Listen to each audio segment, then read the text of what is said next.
Estimados oyentes, reciban una cordial bienvenida al espacio donde el derecho se encuentra con la reflexión profunda. El abogado científico. Este foro es nuestra dedicación a explorar las intersecciones entre las disciplinas jurídicas y el pensamiento crítico, ofreciendo un escenario para el diálogo intelectual y el desarrollo personal en el mundo del derecho. Acompaña a Andrés Arellano en este viaje de indagación y descubrimiento. Cada capítulo está diseñado para profundizar en cómo el razonamiento analítico influye y fortalece nuestras prácticas legales, desafiando las convenciones y fomentando un entorno de aprendizaje basado en la comprensión y el razonamiento lógico. El abogado científico se compromete a ser una ventana a la exploración de conceptos jurídicos a través de la lente de la metodología y filosofía científica, con un fuerte enfoque en el análisis crítico y la evidencia. Este enfoque nos permitirá abordar temas desde una perspectiva única, desentrañando las complejidades del derecho y promoviendo una práctica legal más reflexiva y fundamentada. Así, los invito a embarcarse en esta aventura de conocimiento, donde juntos exploraremos los principios que forman la esencia de la abogacía. Prepárense para un viaje hacia la comprensión profunda y el enriquecimiento intelectual. Bienvenidos a El Abogado Científico.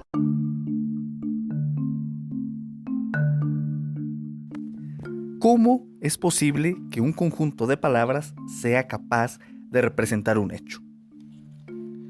Hemos venido diciendo que una parte de los abogados no cuestiona, no se pregunta sobre la posibilidad y origen del conocimiento, tampoco en cómo puede debatir aquellos conceptos jurídicos incorrectos y teorías que quizá ni siquiera son teorías, pero que aún así existen dentro del ámbito y la ciencia jurídica, sino que más bien asume como verdad aquello que tal o cual el académico, juez, teórico o su homólogo o profesor le dice.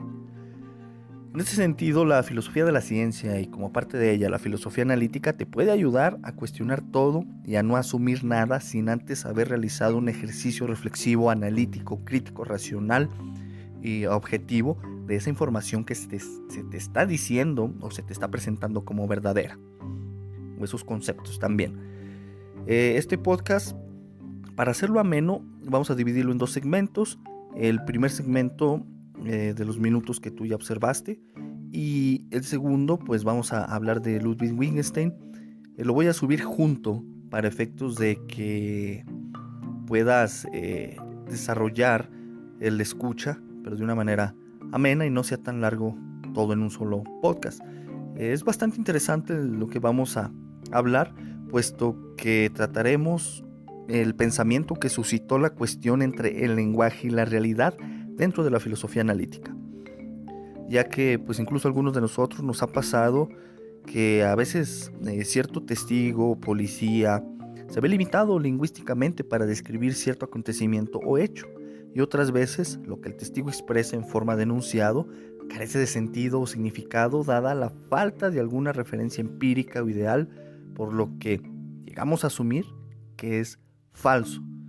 Entonces, en ese proceso de asumir que es falso, pues va parte de esa carencia de significado, como ya lo expresé. Un mero comentario práctico de cómo es que se puede aplicar la filosofía de la ciencia y pues la filosofía analítica. Ahora bien, en terrenos de los filósofos analíticos, la cuestión de la representación de los hechos mediante proposiciones suscitó una fuerte e interesante discusión antes de la primera mitad del siglo XX. Por lo anterior, vamos a hablar de tres filósofos analíticos: Gottlob Frege, Bertrand Russell y Ludwig Wittgenstein. Y lo que relaciona a los tres es tanto la lógica y el problema del lenguaje como representación de la realidad. Ya quedará claro a lo largo de este podcast. Comenzamos y bienvenido.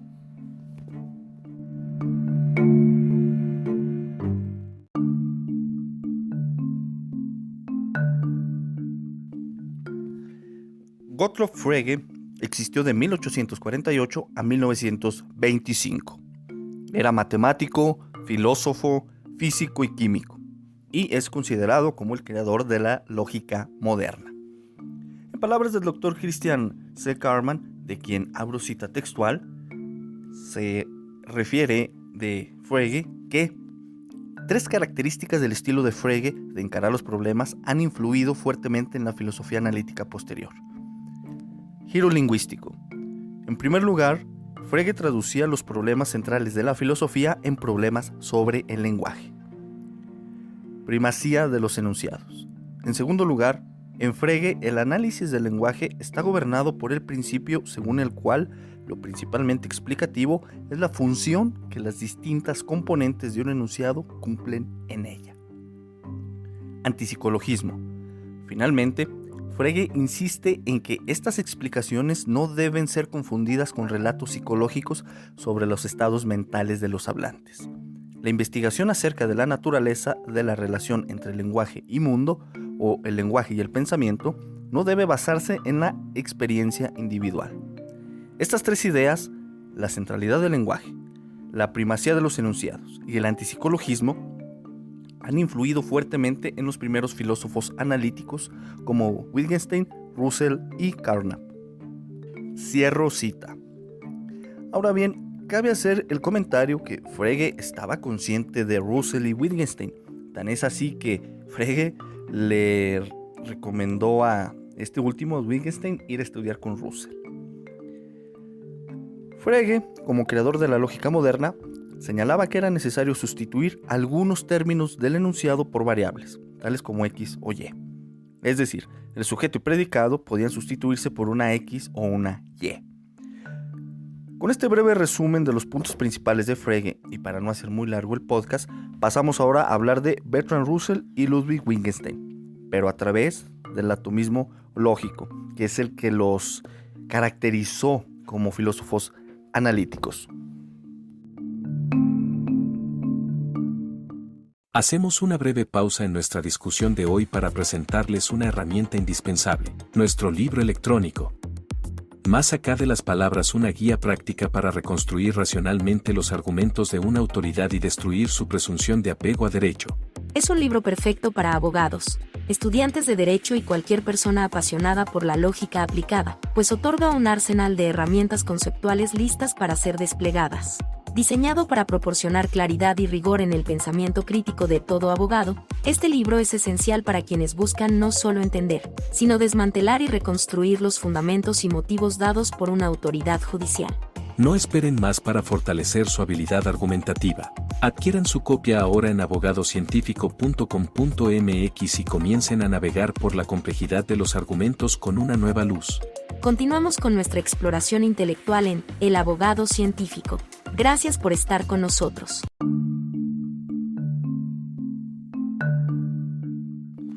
Russell refería que ante la ambigüedad del lenguaje en el mundo, la lógica formal era una solución a dicha ambigüedad.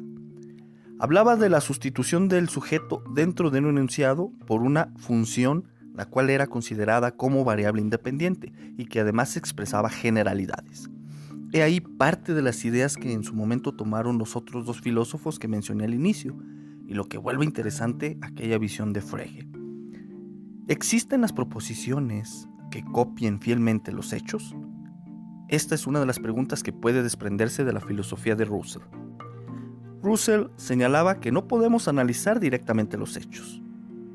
Y en mi opinión tiene razón, dado que un hecho tiene cantidad de cosas que no percibimos tan fácilmente y otras que incluso ignoramos.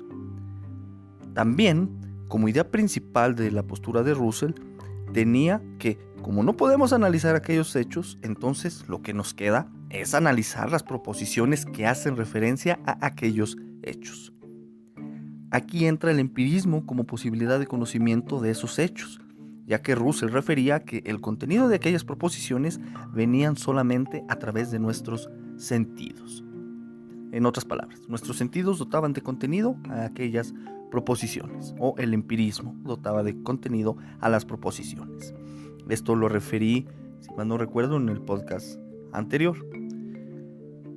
Con esta idea de Russell y de su nombrado atomismo lógico, señala que esas proposiciones serían representadas mediante símbolos o variables independientes, y que en relación a los hechos es que debemos encontrar un isomorfismo o correspondencia entre la estructura de la proposición y la estructura del hecho, siendo aquí donde encontramos esa copia exacta del hecho, parafraseando al Dr. C. Carman, dando lugar además a un lenguaje ideal cuyo fin es presentarnos al mundo tal cual es.